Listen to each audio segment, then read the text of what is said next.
নমস্কার।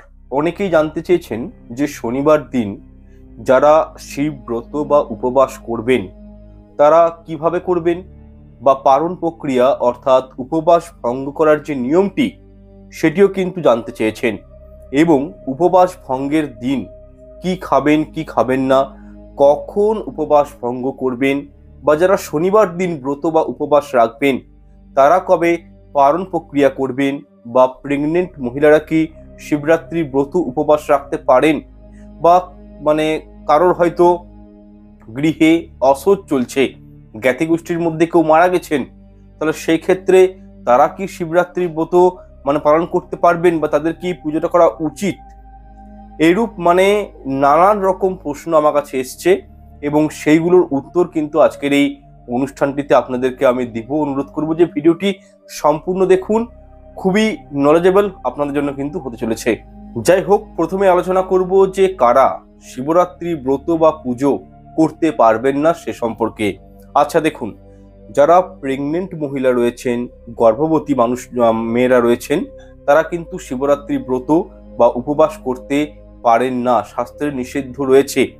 তবে হ্যাঁ, নির্জলা উপবাস কিন্তু করবেন না, ফল মূল আদি ইত্যাদি গ্রহণ করে কিন্তু পুজো অর্চনা করতে পারেন। কারণ গর্ভবতী মহিলাদেরকে উপবাস দিলে তারা কিন্তু বাচ্চার ক্ষতি হয়, সেক্ষেত্রে শাস্ত্রের নিষেধ রয়েছে। তবে হ্যাঁ, একান্তই যদি পুজো করতে চান, শিবের মাথায় জল ঢালতে চান, তাহলে কিন্তু কিছু ফল আহার করেও আপনারা কিন্তু, বা সাত্বিক আহার গ্রহণ করেও পুজো অর্চনা করতে পারেন, সমস্যা নেই।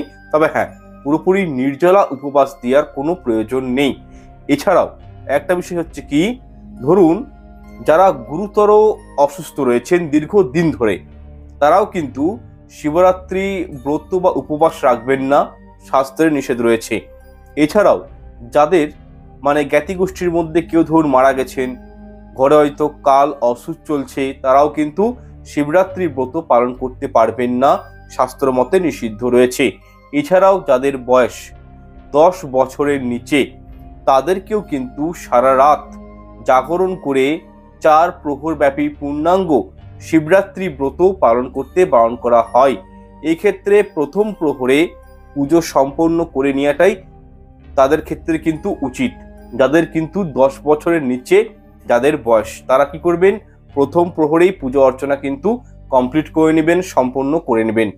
আচ্ছা, তাহলে বুঝতে পারলেন যে কারা শিবরাত্রি ব্রত বা পুজো অর্চনা করতে পারবেন না। যাই হোক, এরপর পরের বিষয়টি নিয়ে চলে আসছি। দেখুন, 2024 সালে মহাশিবরাত্রি এবছর 8ই মার্চ এবং 9 মার্চ এই দুদিনেই কিন্তু পালন করা বেসিক্যালি যাবে।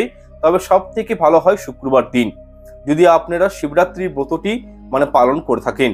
কারণটা দেখুন, কারণটা হলো সারা রাত্রিটা আপনারা কিন্তু শুক্রবার দিন পেয়ে যাচ্ছেন, অর্থাৎ রাত 8টা থেকে চতুর্দশী শুক্রবার দিন লেগে যাচ্ছে, এবং শনিবার দিন সন্ধ্যা 5টা 43 মিনিট পর্যন্ত এই চতুর্দশী থাকছে। তাহলে সেক্ষেত্রে 4 প্রহর ব্যাপী পুজো অর্চনা আপনারা কিন্তু করতে পারেন যদি শুক্রবার দিন শিবরাত্রির ব্রত পালন করেন। এবং এই নিয়মটি হলো স্মার্ত মতে, যারা গোস্বাই মতে পুজো অর্চনা করবেন তারা কিন্তু শনিবার দিনও পুজো অর্চনা করতে পারেন, কোনো সমস্যা নেই। তবে হ্যাঁ, শনিবার দিন যারা পুজো অর্চনা করবেন তারা কিন্তু সন্ধ্যা 5টা 43 মিনিটের পূর্বেই শিবলিঙ্গের উপর জল অর্পণ করা সম্পন্ন করে নেবেন। কারণ তার পর থেকে কিন্তু চতুর্দশী ছেড়ে যাচ্ছে, এবং শনিবার 5টা 43 মিনিটের পর থেকে অমাবস্যা তিথি কিন্তু পড়ে যাচ্ছে, এবং আমাদের শাস্ত্র বলছে এই অমাবস্যা তিথিতে কখনোই শিবলিঙ্গে জল অর্পণ করা উচিত নয় এবং শিব পুজো করা উচিত নয়।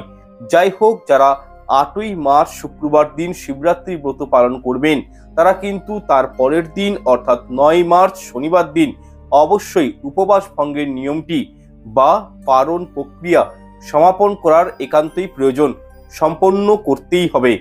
এবং এই পারণ আপনারা সমাপন করবেন কবে, শনিবার দিন সকাল 9টা 51 মিনিটের আগে। এবং যারা 9 মার্চ শনিবার দিন শিবরাত্রি ব্রত পালন করবেন তারা যদি সকাল সকাল বাবার মাথায় জল ঢেলে দেন, তাহলে সেক্ষেত্রে 9টা 51 মিনিটের মধ্যেই পারণ প্রক্রিয়া সেরে ফেলবেন। আর যদি বেলা করে অর্থাৎ 5টা 43 মিনিটের আগে যদি পুজো অর্চনা করে থাকেন বাবার মাথায় জল ঢালেন, সেক্ষেত্রে বলবো জল ঢালার পর পারণ মন্ত্র উচ্চারণ করে বাবার প্রসাদ গ্রহণ করে আপনারা কিন্তু শনিবার দিনই পারণ প্রক্রিয়া বা উপবাস ভঙ্গের প্রক্রিয়া সমাপন করতে পারেন।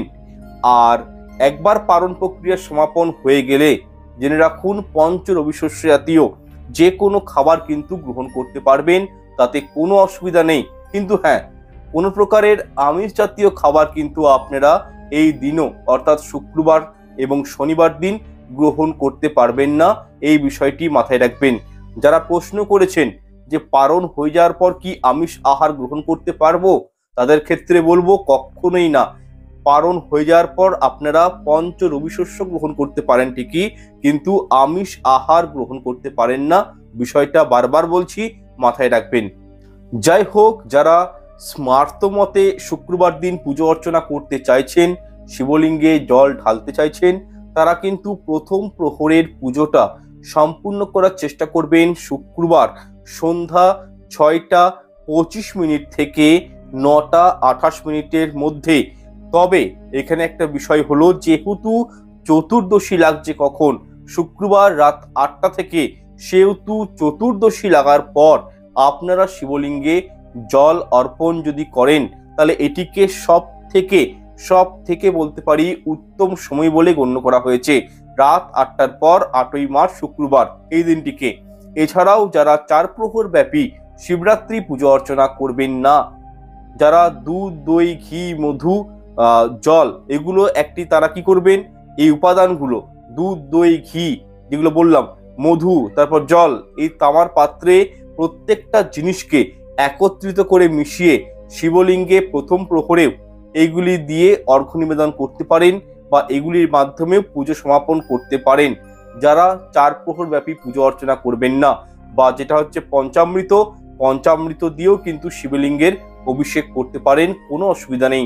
এছাড়াও যারা শুক্রবার দিন শিবলিঙ্গে জল অর্পণ করবেন বা 4 প্রহর ব্যাপী রাত জাগরণের মাধ্যমে পুজো অর্চনা করবেন না, তারা কিন্তু মহাদেবের প্রসাদ গ্রহণ করেও নির্জলা উপবাস ভঙ্গ করতে পারেন শুক্রবার দিনই বাবার মাথায় জল ঢালার পর, পুজো অর্চনা মঙ্গল আরতি হয়ে যাওয়ার পর।